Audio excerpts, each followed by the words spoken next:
SIP करने से क्या ही हो जाता है भैया, ऐसा करते हैं होम लोन ले लेते हैं, क्योंकि अभी नई नई नौकरी लगी है, अभी नई नई शादी हुई है, तो एक काम करते हैं बढ़िया सा घर जो है ना 50 लाख में ले लेते हैं। हाँ तो जाएगा बहुत अच्छा सा कोई 3 BHK का बढ़िया सा जो है ना वो सेट आ जाएगा, या तो आपको घर मिल जाएगा अगर आप Tier 2 सिटी में है, Tier 1 सिटी में है तो बहुत अच्छा सा फ्लैट मिल जाएगा, तो 50-60 लाख में आराम से होम लोन की EMI कर देंगे। 8-10-15% की जो है ना उसके ऊपर इंटरेस्ट लगेगा, कोई ज़्यादा बड़ी बात नहीं है।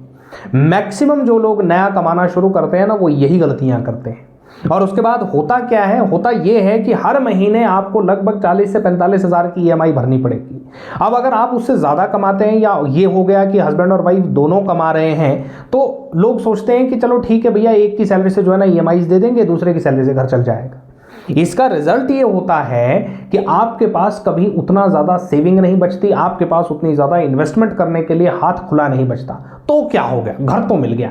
चलो भैया आज इसी कैलकुलेशन को ज़रा थोड़ा डीप में जा करके देखते हैं कि क्या होता है जब आप 50 लाख रुपए खर्च करके एक नया घर लेते हैं या SIP करते हैं। दोनों सिचुएशंस में क्या डिफरेंस होता है भाई। देखिए क्या है, 50 लाख का घर, 45,000 40,000 की EMI, लगभग अगले 20-25 साल के लिए आपका लोन क्लियर हो जाएगा। आप लगभग जो है ना वो 1 करोड़ के आसपास रुपया बैंक को दे करके हटेंगे।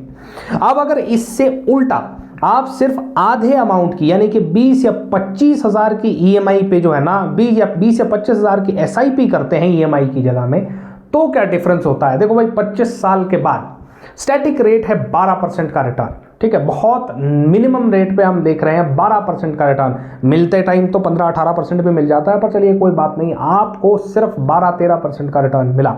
25 साल बाद आपके पास 3 करोड़ 40 लाख का कॉर्पस है।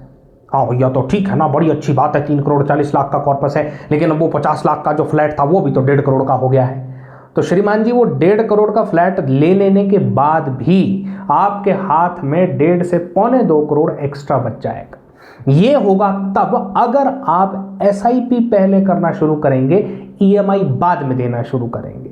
लेकिन हमारे क्योंकि फाइनेंशियल इंटेलिजेंस हिंदुस्तान के अंदर माशाल्लाह बहुत अल्टीमेट है, तो हम पहले अपनी सैलरी से लाइबिलिटीज को खरीदते हैं। हम अपनी सैलरी आते ही सबसे पहले ये सोचते हैं कि कितनी जगह लोन में हमें इस SIP इसको जो है ना फंसा दें। SIP तब कर लेंगे, इन्वेस्टमेंट तब कर लेंगे जब हमारी जेब में कुछ ढेला बचेगा। और रियलिटी ये है कि जिन जिन लोगों ने इस सोच के साथ जो है काम करना शुरू किया, उनके पास सारी जिंदगी भर जो है 20-25 साल 30 साल कमाते हुए बीत गए, उनके पास ढेला नहीं बचा है मार्केट में इन्वेस्ट करने को। फिर यही वो लोग होते हैं जब इन्हें 30 साल की उम्र में सुनाते हैं ना कि देखो भैया पिछले 20 साल से जो लोग इन्वेस्ट कर रहे थे वो आज 2 करोड़ पे बैठे हैं, फिर ये हंसते हैं। लेकिन जब 30 साल बाद इनके साथ वालों में से कोई एक लोग वहां पर पहुंच जाते हैं ना, फिर ये रोते हैं कि हम क्या कर रहे थे 30 साल में। भैया आप बाइक का लोन चुका रहे थे, आप गाड़ी का लोन चुका रहे थे, आपने तो शादी तक करने के लिए लोन ले रखा था, और उसके ऊपर से आपने होम लोन ले लिया। तो देखो भाई सबसे बढ़िया चीज़ जो है ना, अगर सैलरी के साथ आपको कोई चीज़ करनी हो तो प्लीज़ उसको जो है कहीं लाइबिलिटीज़ में मत फंसाइए, उसको जो है ना कहीं पर जा करके लोन्स में मत फंसाइए। ठीक है, बड़ी अच्छी बात है, आप अपनी सैलरी को, पहली सैलरी को आप इन्वेस्ट नहीं कर सकते क्योंकि आपको मार्केट के बारे में पता नहीं है। उस पैसे को बैंक में तो रहने दे सकते हो ना। किसने आपको ये बूटी पिलाई है कि आपकी सैलरी आते ही आप उसको जा करके लोन में घुसा दें।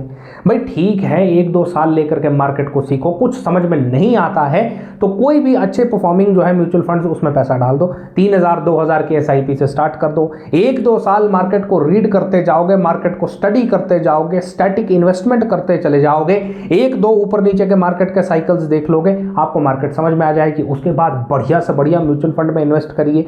जल्दी पैसा ऊपर बढ़ाना चाहते हैं तो स्मॉल कैप में इन्वेस्ट कर दीजिए। वैसे होता ये है स्मॉल कैप म्यूचुअल फंड्स के साथ कि जितनी जल्दी ऊपर जाते हैं ना उतनी जल्दी नीचे भी चले जाते हैं, और जब ये नीचे गिरते हैं तो फिर वापस खड़े होने में बहुत टाइम लेते हैं।